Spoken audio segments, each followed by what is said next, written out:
आज से हम अपने कक्षा 10 का केमिस्ट्री का पहला चैप्टर जो कि है रासायनिक अभिक्रियाएं एवं समीकरण, इसको पढ़ेंगे।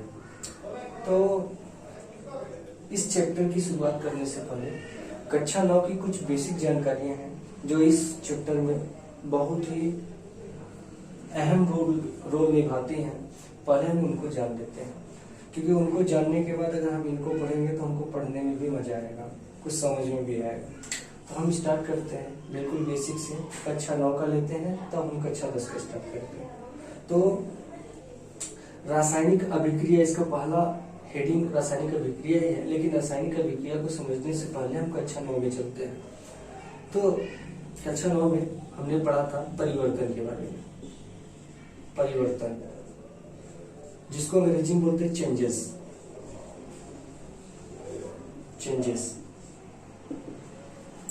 परिवर्तन क्या होता है, इसको कैसे हम समझ सकते हैं? तो परिवर्तन को समझने के लिए चलिए एक एग्जांपल लेते हैं।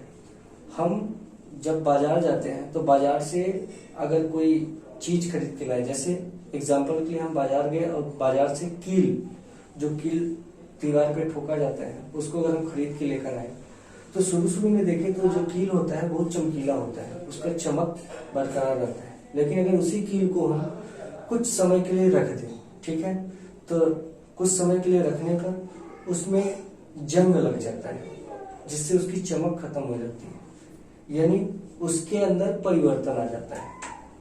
तो परिवर्तन, हम दुनिया की कोई भी चीज लें उसमें समय के साथ परिवर्तन होना तय होता है। चलिए दूसरा एग्जांपल लेते हैं। जैसे हम कोई मोबाइल खरीदते हैं, तो मोबाइल जब हम लेकर आते हैं तो उसका रंग शाइन, मतलब वो चमकता रहता है, उसका शाइनिंग अच्छा रहता है। लेकिन जब कुछ समय बीत जाता है तो उसी मोबाइल का रंग धीरे धीरे करके डल हो जाता है, यानी कि उसकी चमक खत्म हो जाती है और मोबाइल हमारा हीट होने लगता है, गर्म होने लगता है, यानी कि उसका ताप बढ़ जाता है। तो दुनिया की कोई भी ऐसी चीज नहीं है, ठीक है, जिसमें परिवर्तन न हो।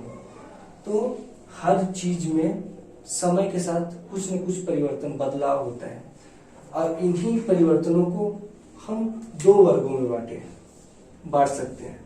तो पहले प्रकार के परिवर्तन को हम बोलते हैं भौतिक परिवर्तन। पहले प्रकार के परिवर्तन को भौतिक परिवर्तन बोलते हैं, जिसको अंग्रेजी में बोलते हैं फिजिकल चेंजेस। और दूसरे प्रकार के परिवर्तन, जो दूसरे प्रकार का परिवर्तन है, उसको बोलते हैं रासायनिक परिवर्तन। और रासायनिक परिवर्तन को हम अंग्रेजी में बोलते हैं केमिकल चेंजेस। तो भौतिक परिवर्तन और रासायनिक परिवर्तन को दो वर्गों में बांटा गया है। पहला है भौतिक परिवर्तन, दूसरा है रासायनिक परिवर्तन। अब भौतिक परिवर्तन होता क्या है, चलिए इसको जान लेते हैं। तो भौतिक परिवर्तन किसी पदार्थ में होने वाला ऐसा परिवर्तन जिसमें परिवर्तन के पश्चात कोई नया पदार्थ नहीं बनता है, भौतिक परिवर्तन कहलाता है। ऐसा परिवर्तन जिसमें परिवर्तन के पश्चात कोई नया पदार्थ न बने, भौतिक परिवर्तन कहलाता है। जस्ट इसी का उल्टा रासायनिक परिवर्तन होता है। ऐसा परिवर्तन जिसमें परिवर्तन के पश्चात कोई नया पदार्थ बने, वो होता है रासायनिक परिवर्तन। रासायनिक परिवर्तन में परिवर्तन के पश्चात नया पदार्थ बनता है, जबकि भौतिक परिवर्तन में नया पदार्थ नहीं बनता है। चलिए एक एग्जाम्पल के माध्यम से इसको समझते हैं। तो एग्जाम्पल हम ले लेते हैं भौतिक परिवर्तन का। जैसे अगर हम कोई बर्फ का टुकड़ा ले लें, तो बर्फ के टुकड़े को अगर हम उष्मा देने का मतलब है उसको गर्म करें। तो गर्म करने पर क्या होता है, बर्फ पिघलना स्टार्ट कर देता है, बर्फ अपनी अवस्था को बदलना स्टार्ट कर देता है। तो बर्फ पिघल के किस में बदल जाता है, जल में परिवर्तित हो जाता है। तो परिवर्तन हो गया, गर्म करने पर उसमें परिवर्तन आया। ऐसे ही अगर हम जल को और गर्म करें, तो और गर्म करने पर क्या होता है, अगर हम जल को और गर्म करें तो गर्म करने पर क्या होता है, वो जलवाष्प में बदल जाता है। जलवाष्प यानी कि भाप। तो इस प्रकार का परिवर्तन हो रहा है। ऐसे ही अगर हम जलवाष्प को ठंडा करें तो जलवाष्प को ठंडा करने को पुनः जल में परिवर्तित हो जाएगा, और अगर जल को भी ठंडा करें तो फिर से बर्फ में परिवर्तित हो जाता है।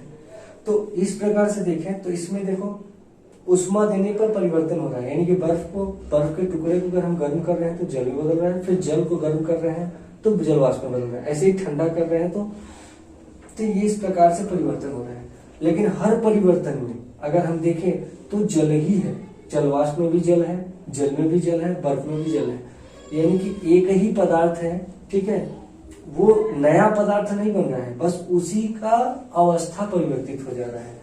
तो इस प्रकार के परिवर्तन को भौतिक परिवर्तन करेंगे। और भौतिक परिवर्तन ये रहा। अब हम रासायनिक परिवर्तन देख लेते हैं। रासायनिक परिवर्तन का एग्जाम्पल, जैसे दूध से दही का बनना, यह एक रासायनिक परिवर्तन है। दूध से अगर हम दही को बना देते हैं तो हमारा क्या कहलाता है? रासायनिक परिवर्तन। अभी को बताएं ऐसा परिवर्तन जिसमें कोई नया पदार्थ बने, तो दूध अलग होता है पदार्थ और दही अलग पदार्थ होता है, अलग अलग पदार्थ है दोनों, ठीक है। तो ये नया पदार्थ बनता है दूध से। ऐसे ही भोजन का पकना ये भी एक प्रकार का रासायनिक परिवर्तन है। अगर हम एक बार भोजन को पका देते हैं तो उसको पुनः हम कच्चा भोजन उससे प्राप्त नहीं कर सकते। तो ये हमारा 2 एग्जाम्पल रहा रासायनिक परिवर्तन का। और इन दोनों में सबसे बड़ी बात जो कि देखने लायक ये है कि अगर हम बर्फ से जलवाष्प प्राप्त कर रहे हैं तो फिर जलवाष्प से हम बर्फ भी प्राप्त कर ले, यानी कि कहने का मतलब यह है भौतिक परिवर्तन में क्या होता है कि जिस अवस्था में पदार्थ रहता है परिवर्तन करने पर उसकी अवस्था बदल जाती है, लेकिन उसको हम उसकी प्रारंभिक अवस्था में फिर ला सकते हैं। अगर हम प्रारंभिक अवस्था में ला सकते हैं तो भौतिक परिवर्तन, और प्रारंभिक अवस्था में न ला सके तो होता है रासायनिक परिवर्तन। जैसे दूध से दही का बनना, अगर हम दूध में नींबू मिला करके रख दें तो कुछ समय के बाद वो दही बन जाता है। तो दूध से दही तो हम बना सकते हैं, क्या दही से फिर दूध प्राप्त कर सकते हैं? नहीं कर सकते। तो यही अंतर होता है भौतिक परिवर्तन और रासायनिक परिवर्तन में। भौतिक परिवर्तन में जो परिवर्तन के पहले पदार्थ होता है, परिवर्तन के बाद बने पदार्थ को फिर से उसके प्रारंभिक स्थिति में लाया जा सकता है। लेकिन रासायनिक परिवर्तन में ऐसा नहीं होता है। अगर एक बार एक पदार्थ से दूसरा पदार्थ बन गया तो दूसरे पदार्थ को फिर उसकी प्रारंभिक अवस्था में नहीं लाया जा सकता। तो ये रहा भौतिक परिवर्तन और रासायनिक परिवर्तन। तो जहां पर भी रासायनिक परिवर्तन होता है कहा जाता है कि वहां पर रासायनिक अभिक्रिया हुई है।